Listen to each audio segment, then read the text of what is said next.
Namaskar दोस्तों, I hope everyone is doing well. So after a long time we are uploading another video. So आज के इस video है operation research जो हम लोग का प्लेलिस्ट है. हम लोग का दो प्लेलिस्ट अभी तक चल रहे हैं. First one is business statistics and एक दूसरा प्लेलिस्ट चल रहा है operation research and management science.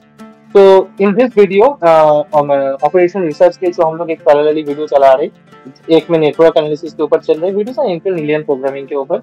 So linear programming के ऊपर ये वीडियो होने वाला है. इन this video we are trying to cover a couple of examples on like diet problem, then product transportation problems, like demand supply problem. So ये दो top problems को लेके हम लोग इस वीडियो में बेसिकली बात करने वाले हैं. अभी तक हम लोग जो जो सीखे उसका जस्ट रिकैप कर लेते हैं. एक्चुअली अभी तक हम लोग लिनियर प्रोग्रामिंग के ऊपर ऑलरेडी दो वीडियो अपलोड कर चुके हैं and both the videos are coming in the I button. So आप लोग वहाँ पे वीडियो के जस्ट टॉप राइट कॉर्नर पे आई बटन है, वहाँ पे क्लिक करके आप लोग उसको देख सकते हैं. पहले में हम लोग इंट्रोडक्शन कवर किए थे, उसको 1.5x 1.75x करके स्पीड करके देख लीजिए. तो आप लोगों को बेसिक आइडिया हो जाएगा कि what are the things that you have to consider when we are working on, when we are considering linear programming. What are the key concepts, what are the key areas, what are the key models that you have to consider. ये बहुत easy topic है, just उसको देख लीजिए, revise कर लीजिए. अगर आपको लगता है कि उसको देखना पड़ेगा then you can do it. Second video पे हम लोग कर रहे थे कि इस तरह से how we can solve the linear programming by using the solver. I mean, in the solver we are basically using the simplex method. So वहाँ पे हम लोग डिस्कस किए थे how to create the formulation model किस तरह से बनाया था, what is our decision variable, what is our objective, in all those areas we have covered into the video 2. And उसी वीडियो पे हम लोग प्रोडक्शन प्लानिंग रिलेटेड एक प्रॉब्लम लिए थे एंड उसको सॉल्व किए थे एक्सेल सॉल्वर के थ्रू. आज के इस वीडियो पे हम लोग direct problem and demand supply problem के बारे में सीखेंगे. बहुत अच्छा है, अभी रिसेंट ट्रेंड चल रहा है, थोड़ा बॉडी बॉडी बनाने का ट्रेंड चल रहा है, right? So you can plan your diet basically, frankly speaking. If you will ask me, then I use this technique in my daily routine, so that's why I thought we should include this diet problem. फिर से आप लोग decide कर सकते हैं कि तरह का फूड आपको इनटेक करना चाहिए. So we can decide. And another one is demand supply problem. Basically, it's operational related problem where we can see what is our demand and what is our supply. As per it is, we decide which factory will supply in this, which distributor will supply to which end user. So we can decide. So आज की इस video पे हम लोग यही दो चीजों के ऊपर फोकस करेंगे. तो स्टार्ट करते हैं. वीडियो स्टार्ट होने से पहले मैं एक बार फिर से बताऊं, मेरा नाम है अभिरूप शाह. आज की इस वीडियो में मैं आप लोगों के साथ रहूंगा पूरी वीडियो तक. अगर आप लोगों को हम लोग का वीडियो बनाने का तरीका अच्छा लग रहा है या फिर नहीं लग रहा है, अगर आप लोग चाहते हैं कि हम लोग थोड़ा इम्प्रूव कर पाए, क्योंकि हम लोग लर्न करना चाहते हैं, हम लोग सीखना चाहते हैं आप लोगों के साथ, तो it's a request you all of you give us the comment in the comment section. अगर आप लोगों को लग रहा है कि इस जगह पे सही नहीं हो रहा है तो give us the comment. And अगर हम लोग जो भी क्वेश्चंस एंड इसको लेकर सॉल्व कर रहे हैं, अगर आप लोगों को लग रहा है कि आप लोगों को दूसरा क्वेश्चंस के बारे में जानना है, so you can mail us also. You can mail our team in the tiptricks16@gmail.com. Email ID आ रहा है ऊपर पे, देखे मेल कर सकते हैं. और else you can give us a comment also, comment पे आप लोग दे सकते हैं. एंड एक दूसरी चीज, हम लोग रेगुलरली एक क्विज करते हैं. आई मीन हम लोग का जो यूट्यूब चैनल की जो कम्युनिटी एरिया है वहाँ पे हम लोग पोस्ट डालते हैं. बेसिकली जो जो टॉपिक्स हम लोग कवर किए उसी के रिलेटेड क्वेश्चंस आते हैं. अगर आप लोगों को लगता है कि क्वेश्चन वीडियो देखने के बाद अगर हम लोग प्रैक्टिस नहीं करेंगे और इसका बेसिक चीज नहीं देखेंगे ना, तो ये अच्छा नहीं होता. ये एक्चुअली याद रखने में दिक्कत होता है. तो हम लोग जो क्वेश्चन डालते हैं उसके जाके ट्राई कीजिए. हम लोग जनरली उसी क्वेश्चन को रखते हैं जो बेसिकली इस कॉम्पिटिटिव एग्जाम पे या फिर इंटरव्यू क्वेश्चन पे या फिर कोई भी कंपनीज का एमसीक्यूज में, एप्टीट्यूड टेस्ट में वगैरह पे दिया जाता है.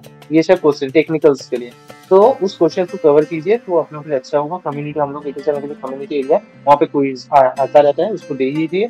नॉर्मली अच्छा रहेगा, आपको भी प्रैक्टिस हो जाएगा. एंड वहाँ पे आंसर जो होता है उसके साथ हम लोग जस्टिफिकेशन भी दे देते हैं. तो आपका जो, अगर आपका आंसर गलत हो रहा है तो आपको जस्टिफिकेशन मिल जाए why it is wrong. And if you are thinking that we are wrong, then give us a comment also that for this reason we think that this your answer is wrong. So we will definitely take care of that also. Thank you. तो फिर से start करते हैं. आज का पहला problem जो हम लोग सीखेंगे वो है डाइट प्रॉब्लम.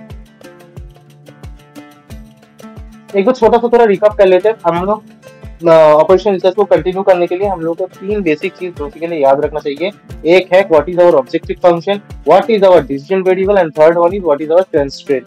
ऑब्जेक्टिव फंक्शन क्या होता है? जो हम लोग का मेन इक्वेशन है जिसको ही हम लोग को मैक्सिमाइज करना है या फिर मिनिमाइज करना है टू अचीव आवर एक्चुअल गोल.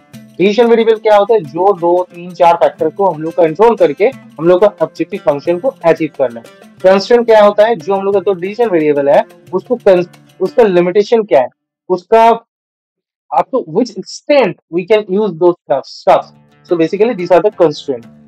तो एप्लीकेशन बेसिकली हम लोग प्रोडक्शन प्लानिंग लास्ट वीडियो में कवर कर चुके हैं। फर्स्ट हम लोग सीखेंगे डायरेक्ट प्रॉब्लम, सेकंड हम लोग सीखेंगे transportation problem, that is demand supply problem. Okay, तो स्टार्ट करते हैं। आप लोग के स्क्रीन पे क्वेश्चन आ रहा होगा कि एक ये डायरेक्ट प्रॉब्लम रिलेटेड है कि बेसिकली क्वेश्चन को अगर आप लोग, मैं 2 सेकंड के पॉज हो जाता हूँ, आप लोग थोड़ा पहले क्वेश्चन को पढ़ लीजिए।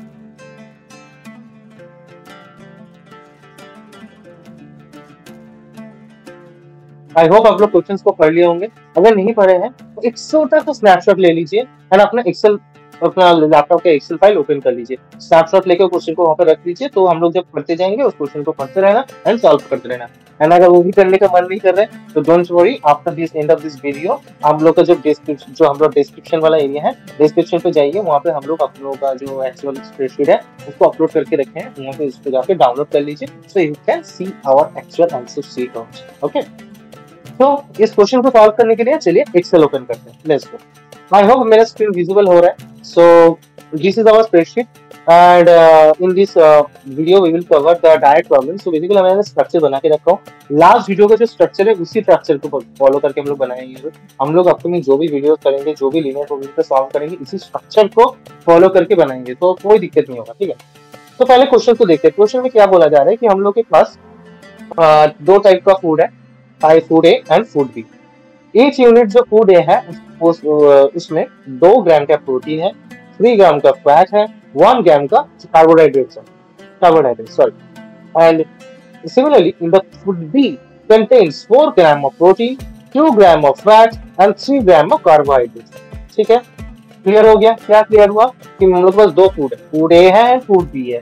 फूड ए में कितना प्रोटीन, फैट एंड कार्बोहाइड्रेट का कितना क्वांटिटी है दिया हुआ है। तो ये क्वेश्चन यहाँ तक पढ़ने के बाद हम लोग को दिमाग में क्या आ रहा है, क्या चल रहा है, तो मेरा ऑब्जेक्टिव फंक्शन क्या हो सकता है, याद आ रहा है कुछ, मतलब कुछ कनेक्ट कर पा रहे हो, नहीं कर पा रहे हो, कोई दिक्कत नहीं। पहले ब्रेक करके सोचते हैं। हम लोग को क्या पता चला कि फूड ए है फूड बी है, इसको बनाना है, इसको हम लोग को डिसाइड करना है इसका क्वांटिटी। मतलब एक चीज तो क्लियर हो गया, food A and food B is my decision variable. Clear हो गया, राइट? तो यहाँ पे food A and food B that is my decision variable, तो इसका quantity is my decision variable. Clear? Then देखो क्वेश्चंस को ऑलवेज, मतलब कोई भी क्वेश्चन लीनियर प्रॉब्लम का आए ना, पहले उसको ब्रेक करके पढ़ना, बहुत इजी हो जाता है उसको समझ। देन उसके बाद क्या हम लोग सीखे कि यहाँ पे 3 तरह का रॉ मटेरियल है, प्रोटीन, फैट एंड कार्बोहाइड्रेट। कैसे पता चला? क्योंकि देखो यहाँ पे क्वेश्चन में बोला हुआ है फूड ए को बनाने के लिए कितना प्रोटीन लगता है, फूड कितना फैट लगता है, कितना carbohydrate. That means protein, fat and carbohydrate is my raw material. That means अगर these are my raw materials, that means there should be a constraint over there on the raw materials, right? Clear हो रहा है? So यहाँ से हम लोग क्या पता चल गया, that means हम लोग ये assume कर पा रहे हैं कि these are my constraint variable. So constraint variable है मतलब क्या होना चाहिए, constraint variable है तो मतलब उसका कुछ upper limit या फिर lower limit रहेगा, right? So अभी क्वेश्चन को आगे बढ़ते हैं। यहाँ पे बोला है the minimum daily requirement for diet is 10 grams of protein, 8 grams of fat and 5 grams of carbohydrate. Clear हो गया?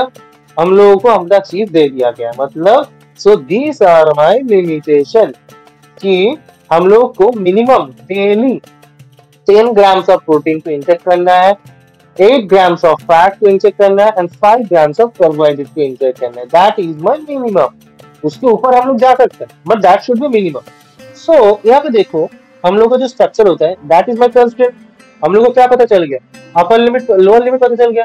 So this are my lower limit and हम लोग क्या कहते हैं, हम लोग स्ट्रक्चर में रेफरेंस जो रखते हैं that is my actual output, मतलब एक्चुअल आउटपुट पे क्या आएगा। So this are over here.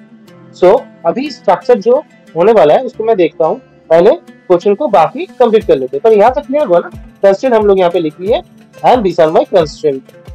3 type of constraint है, प्रोटीन, फैट एंड कार्बोहाइड्रेट। अब बोला जा रहा है the cost per unit of food A is $3 and the cost for food B is $2. That means for food A को बनाने के लिए मेरा $3 का कॉस्ट होता है एंड फूड B के लिए मेरा कॉस्ट होता है $2 का। That means these are my input which will help us to create our objective function. कैसे मैं ये बोल पाया? क्योंकि देखो क्वेश्चन पे लिखा हुआ है formulate a linear programming model to minimize the cost of diet plan while meeting the nutritional requirement. That means ये क्लियर हो गया कि मेरे को क्या करना है, कॉस्ट को मिनिमाइज करना है. दैट मीन्स दिस जो इन लोगों का जो यूनिट कॉस्ट है इसको हम लोगों को मिनिमाइज करके रखना है. तो मेरा ऑब्जेक्टिव फंक्शन क्या बनेगा? मेरा ऑब्जेक्टिव फंक्शन क्या होगा? फूड ए का कितना क्वांटिटी बनाया जा रहा है इनटू मल्टीप्लाई उसको एक यूनिट बनाने के लिए कितना कॉस्ट हो रहा है प्लस फूड बी का कितना क्वांटिटी हम लोग इनटेक करेंगे इनटू उसको बनाने के लिए और इसका परचेज करने के लिए कितना कॉस्ट होगा, राइट? टू. तो दैट मीन्स इसका क्वांटिटी इनटू हम लोग का इसका क्वांटिटी हमें इसका प्राइस प्लस फूड बी का क्वांटिटी इनटू उसका cost price. That is the objective function. So हम लोग यहाँ पे सेम ही चीज किए F11 into F12 plus G11 into G12. Clear हो गया? ऑब्जेक्टिव फंक्शन क्लियर हो गया? अगर नहीं हो रहा है तो कमेंट पे लिखिए, क्या डाउट हो रहा है कमेंट पे लिखिए. अगर आप लोग नहीं बोलेंगे तो हम लोग पता नहीं कर पाएंगे क्या पर डाउट है. और इस सब्जेक्ट को ना बहुत इजी तरह से समझिए, बहुत इजी सब्जेक्ट है, चिल सब्जेक्ट है. एंड मैं फ्रैंकली बता रहा हूँ इंडस्ट्री में बहुत यूज होता है, हम लोग बहुत यूज करते हैं इसको बहुत. इससे आप लोग बहुत सारा चीज कंट्रोल कर पाएंगे, not only in industry, in your daily routine, in your daily activity also. इसको सीखिए अच्छे से, ठीक है? एंड हाँ, तो अभी ये हो गया. नाउ हम लोग का सेकंड चीज क्या है, हम लोग का डिविजन वेरिएबल हम लोग को पता चल गया दिस टू. एंड मतलब यहाँ पे हम लोग ब्लॉक करे हैं कि division variable basically food A and food B का क्वांटिटी. अब कंस्ट्रेंट वेरिएबल के इक्वेशन देखते हैं. कंस्ट्रेंट वेरिएबल के इक्वेशन में जब देख रहे हैं क्या बोला जा रहा है, प्रोटीन ए, प्रोटीन जो है, ठीक है, यहाँ पे क्या बोला जा रहा है, फूड ए को बनाने के लिए 2 ग्राम सा प्रोटीन लगता है एंड फूड बी को बनाने के लिए 4 ग्राम सा प्रोटीन लगता है. मतलब यहाँ पे मैं लिख रहा हूँ फूड ए को बनाने के लिए कितना प्रोटीन लगता है, that is 2, and food B को बनाने के लिए कितना प्रोटीन लगता है, दैट इज 4. क्यों लिख रहे हैं बता रहे हैं. बेसिकली हम लोग इसको सेग्रीगेट कर रहे हैं ए कॉलम वाइज हम लोग ए का जितना भी पैरामीटर्स रख रहे हैं, कॉलम वाइज बी का जितना भी पैरामीटर, सॉरी बेसिकली मैं I will say that column wise हम लोग जो फूड को डिवाइड कर रहे हैं A and B, and column wise जो हम लोग डिवाइड कर रहे हैं उसका रो वाइज हम लोग उसका हर एक पैरामीटर को लेते जा रहे हैं. फर्स्ट हम लोग क्या किए, फर्स्ट हम लोग क्वांटिटी को सेट किए, देन हम लोग कॉस्ट को सेट किए, देन हम लोग प्रोटीन रॉ मटेरियल्स को सेट कर रहे हैं करके, प्रोटीन कितना लग रहा है ए के लिए, फैट कितना लग रहा है, सब इस तरह के एक रो में ए एंड एक रो में बी आ जाएगा. ठीक है? तो अभी क्या हो रहा है, अभी जो फैट जो है फैट में बोला हुआ है कि 3 ग्राम ऑफ फैट लगता है प्रोटीन फूड ए में एंड फूड बी में 2 ग्राम ऑफ फैट, 3 and 2. ठीक है? अभी दिया हुआ है क्या, 1 gram of carbohydrate for food A and for food B it is 3 gram. So लिखा है food A for food A it is 1 gram and for food B this is 3 gram. तो अभी हम लोग का ये चार्ट बन, राइट? हम लोग का मेन मोटो क्या है? हम लोग का मेन मोटो यही है कि हम लोग को कॉस्ट को मिनिमाइज करना है. तो उसको मेरा ऑब्जेक्टिव फंक्शन बन गया. पर ये कॉस्ट जो मिनिमाइज करेंगे किसके बेसिस पे, किसको कंस्ट्रेंट रखेंगे, constraint to the protein fat and carbohydrate का क्वांटिटी, राइट? तो अभी हम लोगों को ये भी तो एक सेट करना पड़ेगा कि हम लोग जो क्वांटिटी यूज करेंगे उसका कितना वैल्यू हो रहा है. मतलब हम लोग food A and food B को कितना बना रहे हैं, कि अगर हम फूड ए को मैं बोल रहा हूँ एक यूनिट बना रहा हूँ, फूड बी को 2 यूनिट बना रहा हूँ, तो हम लोगों को ये ट्रैक करना पड़ेगा ना कि फूड बी को अगर फूड ए को अगर 1 यूनिट बना रहे हैं मतलब प्रोटीन मेरा 2 आ गया, एंड फूड बी को अगर 2 बना रहे हैं, सपोज इसको मैं 1 बना रहा हूँ एंड इसको मैं 2 बना रहा हूँ. ठीक है? तो मेरा क्या हो रहा है 1 into 2 that is 2 plus 2 into 4 that is 8. मतलब 1 2 प्लस 8 कितना हो गया 10. कैसे हो रहा है मैं बता रहा हूँ. देखिए मैं यहाँ पे कंस्टेंट फंक्शन को डिक्लेयर कर रहा हूँ, यहाँ पे मैं कंस्टेंट का लोअर लिमिट दे दिया. पर हम लोगों को देखना पड़ेगा ना कि एक्चुअल कितना हम लोग यूज कर रहे हैं, तभी तो हम लोग उसको मिनिमाइज कर पाएंगे, मैक्सिमाइज कर पाएंगे. मैं सॉरी कॉस्ट को मिनिमाइज नहीं कर, अदरवाइज नहीं कर पाएंगे ना. तो यहाँ पे देखो, यहाँ पे क्वांटिटी इनटू प्रोटीन कितना हो रहा है उसका कैलकुलेशन लिया है, प्लस बी को बनाने के लिए बी कितना क्वांटिटी बन रहा है एंड उसको बनाने के लिए कितना एक फूड बी में 1 यूनिट में कितना प्रोटीन रहता है, राइट? ये हम लोग डिसाइड कर ली इस फॉर्मूला से, राइट? फॉर्मूला क्लियर हो गया. इसी को हम लोग यहाँ पे देखेंगे. यहाँ पे अगर हम लोग बोल रहे हैं कि इसको 2 बनाना है और इसको 5 बनाना है, ठीक है, मतलब 2 5 हो गया, 2 into 2 that is 4, 5 into 4 that is 20, that is means 24. इस तरह से हम लोग किए हैं. ठीक है? सेम चीज हम लोग यहाँ पे भी किए. 3 एंड 2 के लिए किया, 1 एंड 3 यहाँ पे किया, जस्ट यहाँ पे रेफरेंस फंक्शन को बना लिया। एंड वहां पे देखने के बाद अब तुम लोग यहाँ पे देखोगे कि हम लोग यहाँ पे maximum equal to Q, why sorry maximum बोलो greater than equal to, sorry my bad, greater than equal to Q, क्यों? क्योंकि that is my minimum limit. So that's why अगर कभी कभी ना बहुत लोगों को इसमें कंफ्यूजन होता है कि why why to use greater than, why to use less than. देखो ऑलवेज याद रखो, मैं एक चीज बता रहा हूँ, जो जो वी स्टेप होता है ना, वी का जो क्लोज एंड होता है that is the minimum and जो खुला हुआ रहता है open and that is the maximum. Normal याद रखो, ऐसा सिनेरियो, ऐसा करके सिनेरियो दिया हुआ है, इसको देख के क्या लग रहा है पानी यहाँ पे कम है, यहाँ पे ज्यादा है, कम। अब जो इसके अंदर से पानी फ्लो हो रहा है यहाँ पे कितना आएगा, अगर ऐसा सेफ है तो यहाँ पे कितना आएगा, कम पानी आएगा, और इस एरिया पे ज्यादा पानी होगा, राइट। इस तरह का अगर सोचोगे तो देख के सेम इसको भी ऐसे रखो कि in this type that means that is the minimum and that will be the maximum side. Clear हो रहा है? अगर हम नॉर्मल लॉजिक से हम सीखेंगे, उतना भागदौड़ नहीं करेंगे, उतना लॉजिक नहीं सोचेंगे, नॉर्मल ही सोचेंगे, नॉर्मल इजी ब्रेन लगाओ, उसको भी सोच इजीली हो जाएगा। क्या हो रहा है यहाँ पे, ग्रेटर ऐसे ग्रेटर देन सिंबल दिया हुआ है, यहाँ पे मैक्सिमम होगा, यहाँ पे मिनिमम होगा। अब सिमिलरली अगर यहाँ पे मैं मिनिमाइज देता हूँ तो इसका क्या होगा, बताओ बताओ बताओ। This is lesser than signal, this is lesser than.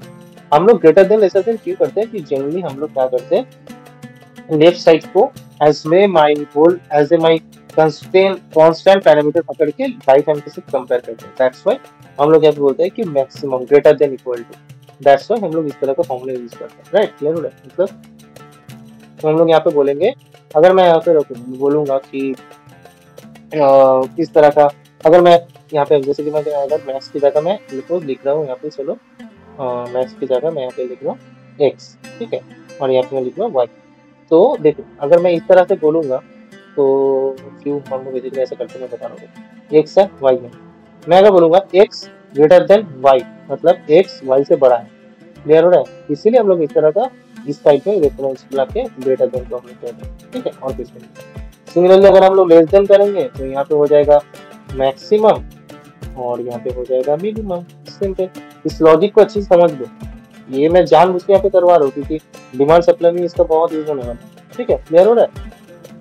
अब मैं इसको डिलीट करूँ तो हाँ यहाँ पे हम लोग करें, और ये जो हम लोग लिख रहे हैं ना यहाँ पे क्लास माइनस करके क्लास प्लस करके लिख रहे हैं, इस तरह से हम लोग लिख सकते हैं। इसमें ना कभी कभी ना बहुत ज्यादा टाइम लगता है, जब हम लोग का सपोज यहाँ पे डिवीजन मिल गया 7-8 है, तब क्या करोगे, तब नहीं कर सकते, राइट, तब कर सकते हो पर टाइम लगता है। इसलिए ना हम लोग एक फॉर्मूला यूज करते हैं that is sum product, sum and product. इसको देख के पता चल रहा है प्रोडक्ट देन सम, मतलब पहले प्रोडक्ट करेगा देन उसके बाद उसको ऐड करेगा, राइट। क्लियर हो रहा है? तो सम प्रोडक्ट करने के बाद जब तुम सम प्रोडक्ट लिखोगे वहां पे बोलेगा एरे 1 एंड एरे 2, इस तरह से एरे दे सकते हो। Array means basically row wise तुमको देना है कि तुमको क्या करना है, राइट।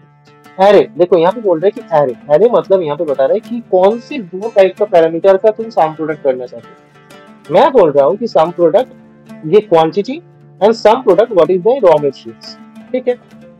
समझ देखिए देखो ब्लू कलर में यहाँ पे आ रहा है, रेड कलर पे ऐसा आ रहा है। तो ये क्या करेगा, रो वाइज जब मैंने दे दिया, ये क्या करेगा, ये करेगा इसका जो क्वांटिटी है पहले इससे प्रोडक्ट करेगा विद दिस। जहाँ पे मैं माउस को होवर करूँ उसको देखो क्या करेगा, F11 के साथ F18 का मल्टीप्लाई करेगा, देन वो क्या करेगा, देन वो सेम चीज यहाँ पे करेगा G11 के साथ G18 का मल्टीप्लाई करेगा, then they will add it. Basically यही फॉर्मूला वो रन करवाएगा। क्लियर हुआ?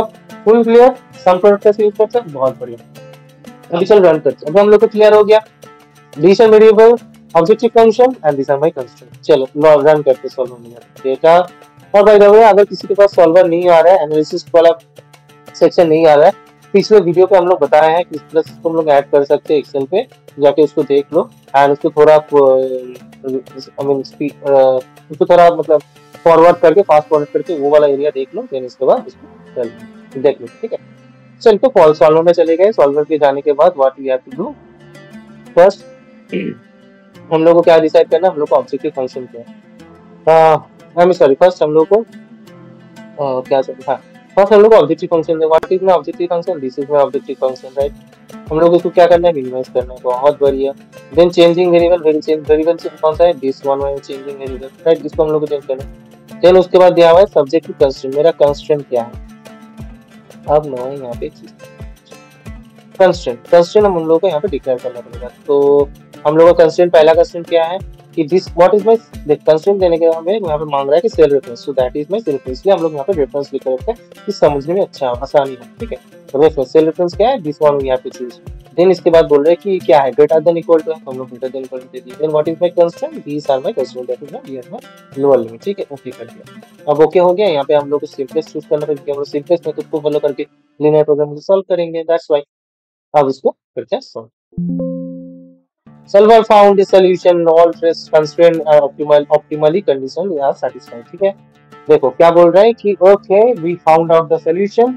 बोला जा रहा है कि मिनिमम कॉस्ट कितना होने वाला है, मिनिमम कॉस्ट होने वाला है $8 सॉरी, एंड क्वांटिटी क्या होने वाला है, फूड ए को हम लोग को यूज करना पड़ेगा 1.5 क्वांटिटी, एंड फूड बी को हम लोग को यूज करना पड़ेगा 1.75 यूनिट। क्लियर हो गया। अब इसको देख लेते हैं कंस्ट्रेंट में। तो मतलब अगर हम लोग फूड ए को इतना क्वांटिटी एंड फूड बी की इतना क्वांटिटी कंज्यूम करेंगे तो हम लोग को क्या होगा, प्रोटीन हम लोग को 10 यूनिट्स कंज्यूम करना पड़ेगा। Okay, so that is my minimum and they are matching it. And fat को कितना 8 ग्राम्स लेना पड़ेगा, एंड कार्बोहाइड्रेट को 6.75 gram. So all the conditions are satisfied, and all the conditions are satisfied. Question तो हो गया ना, बहुत बढ़िया, हम लोग सॉल्व करेंगे, कुछ गलती नहीं। पर लॉजिकली सोचो, तुम दुकान गए, जाके बोल रहे हो कि भैया तुमको चॉकलेट्स खरीदना है, जाके बोल रहे हो भैया मुझे मोहालेक को 1.5 यूनिट दीजिए एंड मुझे कैडबरी 1.75 यूनिट दीजिए। दुकानदार क्या करेगा बताओ, पागल हो जाएगा अगर ऐसा जाके बोलोगे तो, नहीं हो जाएगा ना। सो बेसिकली मैं ये बोलना चाह रहा हूँ कि यूनिट्स, जब हम लोग यूनिट को कंसीडर कर रहे हैं तो how unit values came in this way, it is not possible right. Unit value अगर कंसीडर कर रहे हैं तो ऑलवेज हम लोग को इंटीजर वैल्यू होना चाहिए राइट। मतलब यहाँ पे 1.5 1.7 ऐसा नहीं हो सकता, 1 2 3 4 only this kind of values are possible, that means integer value.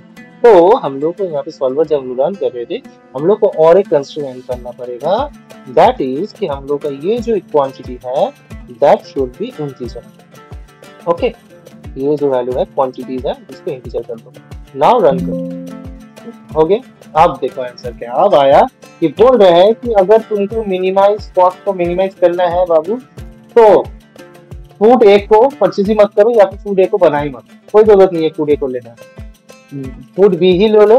Food B 4 quantity में ले लो, 4 क्वांटिटी में ले लोगे तो क्या होगा, तुम प्रोटीन इंटेक कर लोगे 16 एंड फैट इंटेक कर लोगे 8 एंड तुम कार्बोहाइड्रेट इंटेक कर लोगे 12। मतलब तुम्हारा all 3 conditions are being satisfied और तुम्हारा कॉस्ट भी मिनिमाइज हो गया। बहुत बढ़िया, ठीक है, क्लियर हुआ questions. So this is about the diet plan. अभी हम लोग नेक्स्ट क्वेश्चन पे शिफ्ट करेंगे, दैट इज डिमांड सप्लाई। ठीक है, अभी तक क्लियर हो गया ना, कोई डाउट कोई शक अगर है तो कमेंट बॉक्स में डालो, कमेंट बॉक्स में डालो, क्लियर कर लो। चलो अभी चलते हैं नेक्स्ट क्वेश्चन, डिमांड सप्लाई। तो अभी डिमांड सप्लाई का जो प्रॉब्लम है इसमें अभी तक एक रिकैप देख लेते हैं कि अभी तक हम लोग एप्लीकेशन में कितना प्रोडक्शन प्लानिंग तो कर चुके हैं, डाइट प्लानिंग डन। अभी हम लोग सीखेंगे ट्रांसपोर्टेशन के अंदर पे हम लोग पढ़ेंगे डिमांड सप्लाई। ट्रांसपोर्टेशन का और भी कुछ क्वेश्चन होता है वो हम लोग नेटवर्क एनालिसिस पे चल रहे हैं, सीख रहे हैं, एंड ट्रांसपोर्टेशन के इससे रिलेटेड भी कुछ क्वेश्चन है वो भी कवर हम लोग करेंगे। ठीक है, चलो ये है हम लोग का question. Factory and distribution centre के बीच में मारामारी का क्वेश्चन है। फैक्ट्री एंड डिस्ट्रीब्यूशन सेंटर के बीच में किस तरह का सप्लाई होगा एंड किस तरह किसका डिमांड कैसा है उसको कंट्रोल करना, उसके लिए है question. And this is basically chart. तो ये क्वेश्चन थोड़ा तुम लोग स्नैपशॉट लेके ना अपने पास रख लो एंड एक्सेल शीट को ओपन कर लो। मैं इसको कवर करूंगा एक्सेल में, मैं ओपन करके एक्सेल में इसको सॉल्व करेंगे अच्छे से। पहले इस क्वेश्चन को एक बार देख लो और वहां पे जाके चलो शिफ्ट करते हैं एक्सेल। आई होप, चलो स्टार्ट करते हैं एक नया टाइप का। इसको देख के थोड़ा घबराहट हो रहा है, घबराहट होने की कोई जरूरत नहीं है, एक ही सेम ही टाइप का पैटर्न है।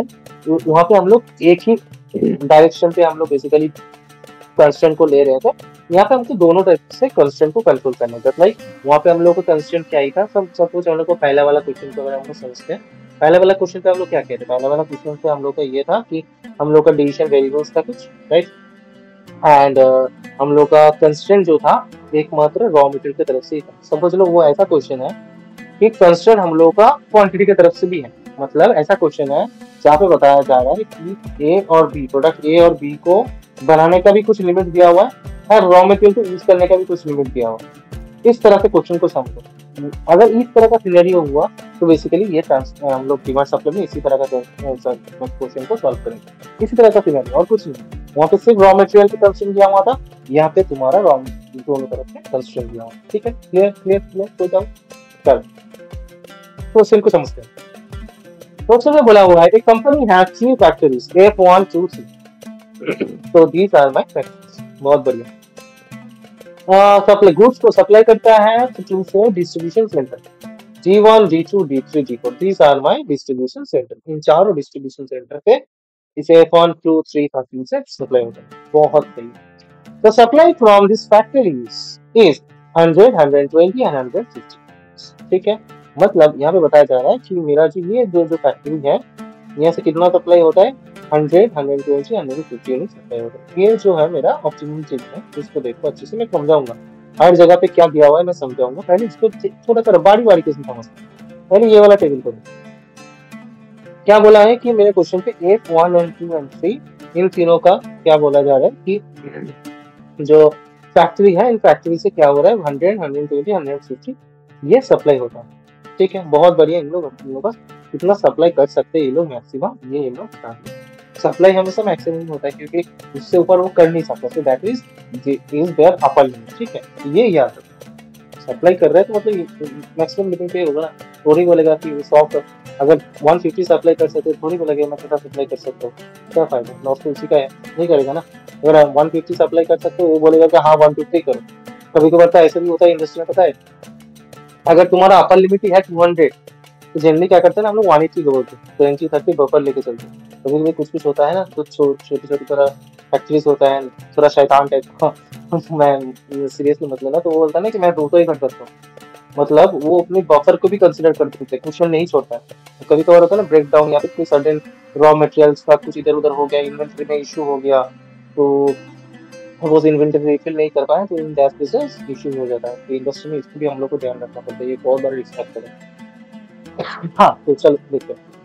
तो दिशा में सब अब क्या करता है, बोला है कि demand at distribution centre, the demand at distribution centre is 80, 90, 110 and 90 units. मतलब सॉरी, जो these are my distribution centre, वो डिस्ट्रीब्यूशन सेंटर पे मेरा डिमांड दिया हुआ है 80, 90, 110 एंड 90। ठीक है, एक चीज समझो, डिमांड क्या होता है, मैक्सिमम, सॉरी मेरा तबियत थोड़ा टाइम नहीं है, सीधे थोड़ा कफिंग हो रहा है। तो डिमांड हमेशा क्या होता है, मैक्सिमम लिमिट होता है या फिर मिनिमम लिमिट होता है? बोलो, डिमांड ऑब्वियसली मिनिमम लिमिट होता है। मतलब मिनिमम ये डिमांड, अगर मेरा मिनिमम ये मेरे को इतना चाहिए, इससे ज्यादा होगा तो मेरे लिए अच्छा है, तो मैं ही कंज्यूम करूंगा, अच्छा है मेरे लिए। मैं बोल रहा हूँ कि दिवाली में मुझे 2 पैंट चाहिए, तो मेरे को 4 पैंट मिल रहे हैं, तो मैं तो खुश रहूंगा ना। That means 2 is my minimum limit.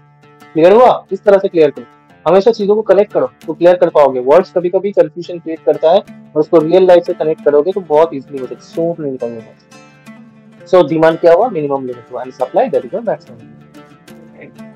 Okay, तो मतलब this are my minimum limit. So इसलिए हम लोग लेस देन इक्वल टू का सॉरी ये वाला सिंबल लगा के रखते हैं, ग्रेटर देन इक्वल करके रखे हैं क्योंकि दिस आर माय मैक्सिमम, तो इससे ज्यादा ये हो सकता है। तो ये जो वैल्यू है इससे ज्यादा हो सकती है, ये जो वैल्यू है इससे ज्यादा हो सकता है। सो दैट इज इसको हम लोग ग्रेटर देन इक्वल टू रखें। ग्रेटर देन मतलब ये बड़ा हो सकता है एक चीज से, कोई दिक्कत नहीं। और यहाँ पे देखो हम लोग क्या रखें, यहाँ पे हम लोग लेस देन इक्वल टू रखें। क्यों? क्योंकि ये जो वैल्यू है, रेफरेंस का जो वैल्यू है, ये 100 से ज्यादा नहीं हो सकता। So that is my minimum, ये मिनिमम वैल्यू, मैक्सिमम ये 100 तक जा सकता है। ठीक है, क्लियर हो गया ये 2 जगह। अब देखो यहाँ पे हम लोग क्या किए, हम लोग इन तीनों का यहाँ पे समीशन कर लिया और यहाँ पे भी डिमांड का समीशन कर लिया और यहाँ पे डिफरेंस निकाले। देखो ये वाला है, यहाँ पे सम कर ली और यहाँ पे हम लोग डिमांड का समीशन कर लिए और यहाँ पे हम लोग डिफरेंस निकाले डिमांड एंड सप्लाई के लिए। क्यों करते हैं? देखो कभी कभार होता है ना कि डिमांड सप्लाई मैच नहीं होता, मतलब मैक्सिमम केसेस में ही होगा तुम्हारा ऐसा, डिमांड ऐसा होगा तो कभी सप्लाई ऐसा होगा, कभी सप्लाई ऐसा है तो कभी डिमांड ऐसा होगा। ये गैप होता ही रहता है, जनरली क्वेश्चन बहुत ज्यादा गैपिंग होता है। तुम लोग मतलब देखोगे, मतलब ब्लू इफेक्ट वगैरह ये सब चीजों के लिए यहाँ पे इंडस्ट्री में ना कभी डिमांड इतना इजी नहीं है किसी भी चीज का प्रेडिक्ट करना कि कितना डिमांड हो सकता है और किस तरह से मैं डिमांड को मैच कर सकता हूँ, सप्लाई को किस तरह से अरेंज कर रहा हूँ। This is not a easy things. हम लोग बहुत इजी समझ लेते हैं कि क्वेश्चन पे, बट इंडस्ट्री में ये टफ चीज है, ठीक है। तो इसके लिए ना एक्चुअल में डिफरेंस आता ही आता है, बट ये एक यूनिवर्सल कंडीशन पकड़ के हम लोग चल रहे हैं कि जहाँ पे हम लोग बोल रहे हैं कि डिमांड एंड सप्लाई के बीच में कोई गैप नहीं, पर इसका डिमांड एंड सप्लाई के बीच में गैप होने के बाद भी इसको सॉल्व कर सकते हैं कैसे, इसको हम लोग नेक्स्ट वीडियो में सीखेंगे। दैट इज मोर इम्पोर्टेंट, और ये बेसिक पहले समझना चाहिए। तो दैट्स वाई हम लोग इसको डिमांड सप्लाई को जीरो कर दिया डिफरेंस को, ठीक। मतलब जितना मेरा डिमांड है उतना ही मेरा सप्लाई हो रहा है, और जितना मेरा सप्लाई है उतना ही मेरा डिमांड है, ठीक है। चलो, अभी तक इतना क्लियर है।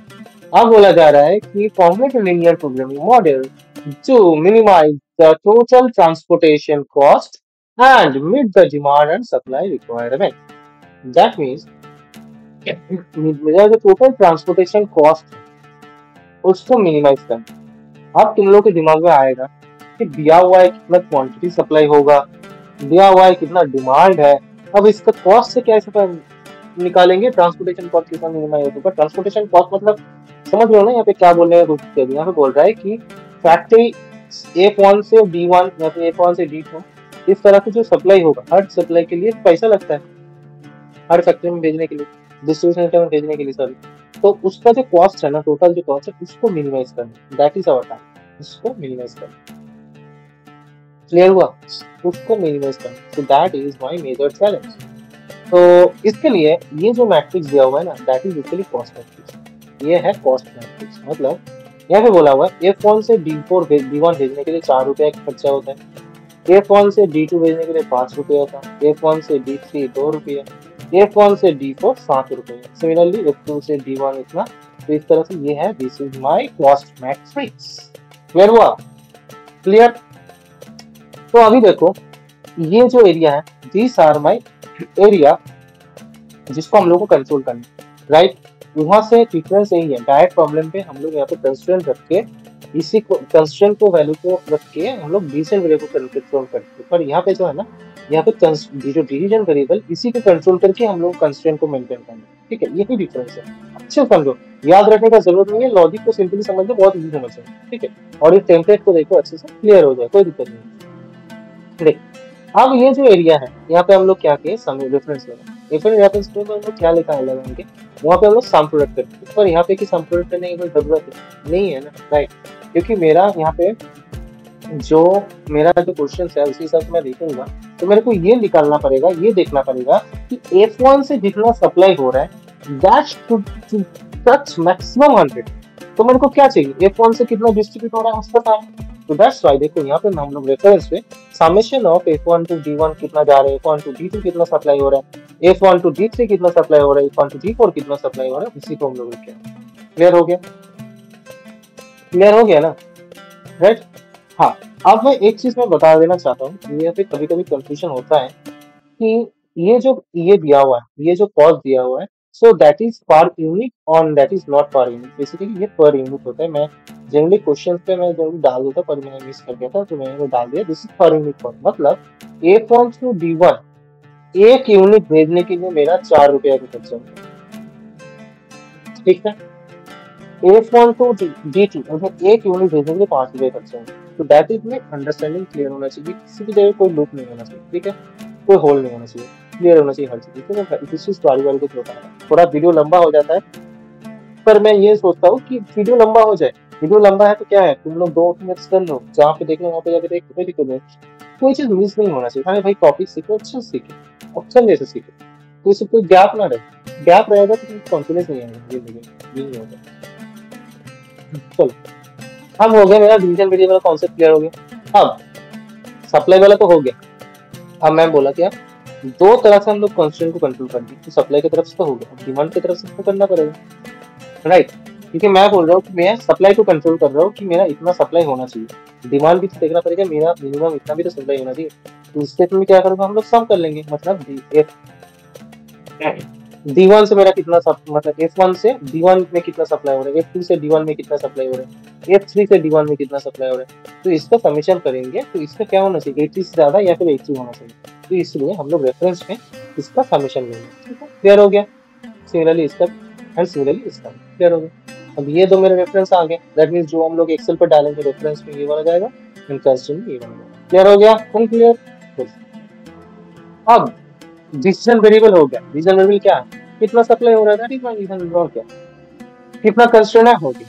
मेन चीज क्या है, मेन चीज तो मेरा ट्रांसपोर्टेशन कॉस्ट को मिनिमाइज करना है, that is my objective function. वो तो चाहिए, राइट। तो वो यहाँ पे हम लोग कॉस्ट फंक्शन को बनाएंगे। लास्ट एरिया पे मैं क्या बोला था, सम प्रोडक्ट का फॉर्मूला बोले थे। सम प्रोडक्ट में क्या बोला था कि मैं दो एरिया है, दो एरिया को मैं अगर सिलेक्ट करता हूँ, सपोज मैं दो एरिया को सिलेक्ट कर, मैं ब्लॉक बना लेता हूँ छोटा सा, एक ब्लॉक बना के इसको कर लेते तो इजी हो जाएगा। ये वाला एरिया, ठीक है, और ये है मेरा दूसरा। ठीक है, मेरे मेरे दो एरिया आ गया। ठीक है, इसमें मैं 2 3 4 एंड 5 ले लिया। ठीक है, और यहाँ पे मैं बोल रहा हूँ ए बी सी हो गया, मेरा डी हो गया। ठीक है, चारों एरिया हो गए। क्लियर। अब एक चीज तुम देखो, सम प्रोडक्ट को जब यूज करेंगे, सम प्रोडक्ट को कैसे यूज होता है, 6 से समझो, 6 से। मैं क्या बोल रहा था, सम प्रोडक्ट, दैट मीन्स पहले क्या करेगा, पहले प्रोडक्ट करेगा देन सम करेगा। बेसिकली सम प्रोडक्ट क्या करता है, पहले क्या करते हैं, प्रोडक्ट करते हैं। देखो वो क्या करेगा ना, वो ही दो एक्सेल दो एरिया को अच्छे से देखेगा, उसको हिसाब से दिस इज माई, जो 2 है ना, 2 इज माई, सपोज मैं इसका नाम देता हूँ कॉलम एम, इसका नाम देता हूँ कॉलम एन। ठीक है, इसको समझते अच्छे से, और इसको मैं नाम देता हूँ कॉलम, चलो रो नंबर का दे देता हूँ, suppose row number 45 and this is my row number 46। Suppose समझ लेंगे, एंड मैं यहाँ पे भी सेम चीज करने वाला हूँ।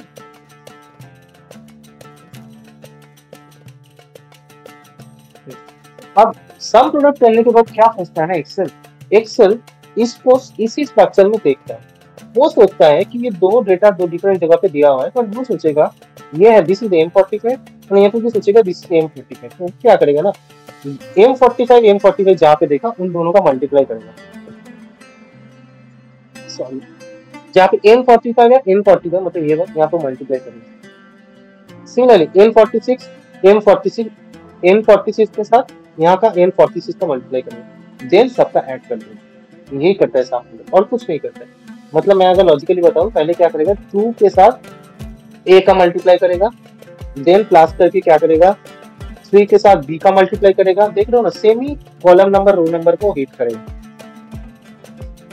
दिस इज सम, मैं पूरा नहीं लिख रहा हूँ, but this is the understanding. फिर लिख लेता हूँ, चलो प्लस सॉरी तबियत थोड़ा सही है इसलिए थोड़ा हरास करते हैं। हाँ, सो दिस इज माय स्ट्रक्चर। ये इस तरह से सम प्रोडक्ट को रन करते हैं। तो इसी स्ट्रक्चर को हम लोग यहाँ पे भी रन किए।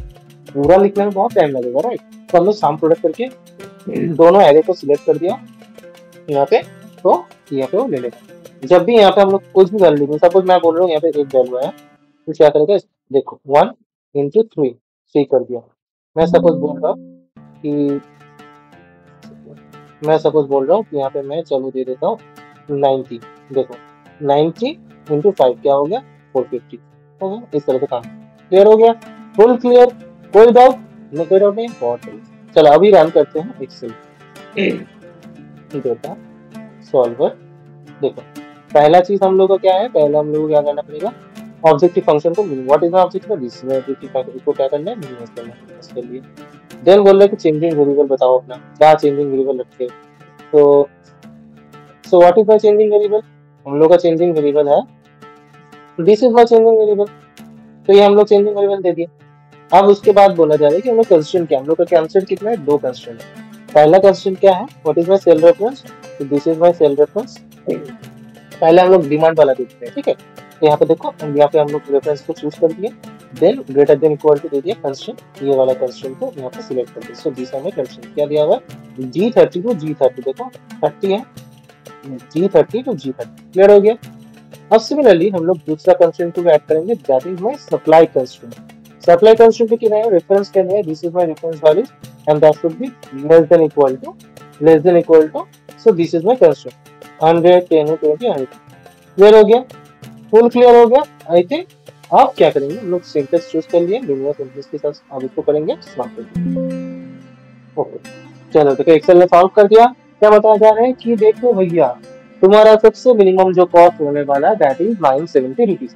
जिसका घर में बिजनेस है या फिर कोई भी चीज यहाँ पे तुम लोग ये भी कर सकते हो। तुम लोग अगर सपोज कोई पैंडल्स वगैरह हॉपिंग करने के लिए जा रहे हो, तो हमको आप किसी 2-3 पॉइंट पे घूमने के लिए जा रहे हो, तो इस तरह से प्लान कर सकते हो कि एक जगह पे जाने के लिए कितना मेरा ट्रांसपोर्टेशन कॉस्ट लगता है, कितना पेट्रोल खर्चा होता है एंड व्हाट इज माई कितना डिस्टेंस किलोमीटर है, इसको करके तुम लोग यहाँ से ट्रांसपोर्टेशन लगा सकते हो। मतलब डिमांड सप्लाई का लॉजिक यूज करो। डिमांड सप्लाई तो बेसिकली एक लॉजिक है, तो इसको तुम हर तरह से यूज कर सकते हो, डिस्टेंस के लिए यूज कर सकते हो, किसी तरह से यूज कर सकते हो। अपना लॉजिक यूज करके किसी भी तरह से तुम इसको फिट कर सकते हो अपनी जिंदगी में, ठीक है। अब क्या लगा, अब इसको समझे, चार्ट को समझते हैं। ये सिर्फ समझने का हम लोग को मकसद नहीं है, that is my one criteria, so it's made done. अब हम लोगों ने दूसरा क्राइटेरिया है, उसको भी हम लोग को मीट करना है, right.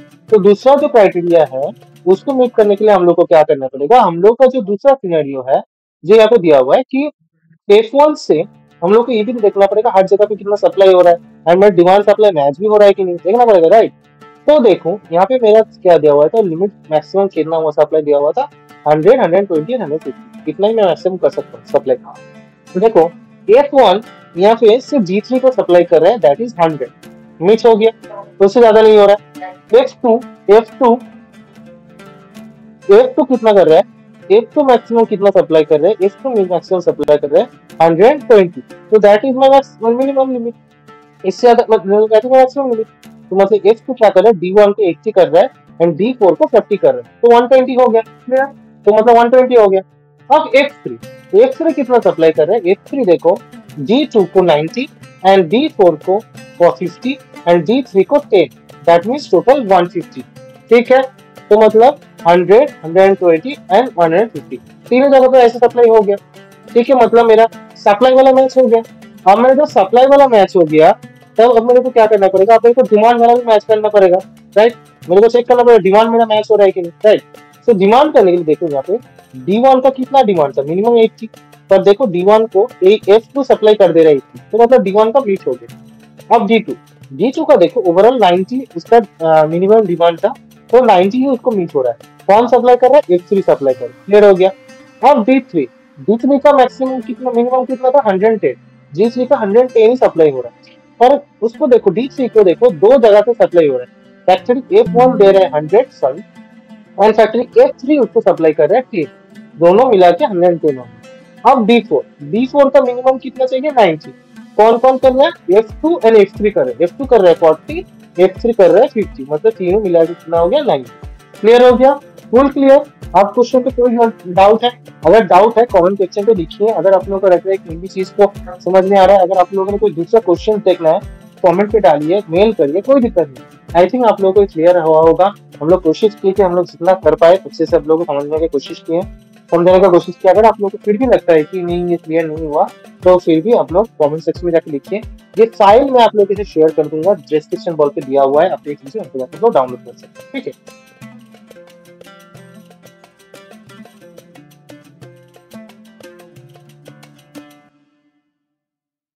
So these are the things. तो अगर वीडियो आप लोगों को अच्छा लगा है तो please like, subscribe, comment. If you are new into this channel then please subscribe to our channel. आप लोगों का एक लाइक, कमेंट, सब्सक्राइब हम लोगों के लिए बहुत इंपॉर्टेंट है। ये हम लोग को बहुत मोरल बूस्ट कर रहा है, हम लोग को बहुत ज्यादा इंटू देता है वीडियो डालने के लिए। मतलब यही इंटू है, जैसे कि लास्ट वीडियो को आप लोगों ने बहुत प्यार किया है, 85 लाइक्स हम लोगों को मिला है, ये हम लोग के लिए बहुत ज्यादा है, मतलब बहुत ही अच्छा है, क्योंकि हम लोग बहुत माइन्यूट ऐसे स्टार्ट किए, तो एक लाइक हम लोग के लिए बहुत ज्यादा इंपॉर्टेंट होता है।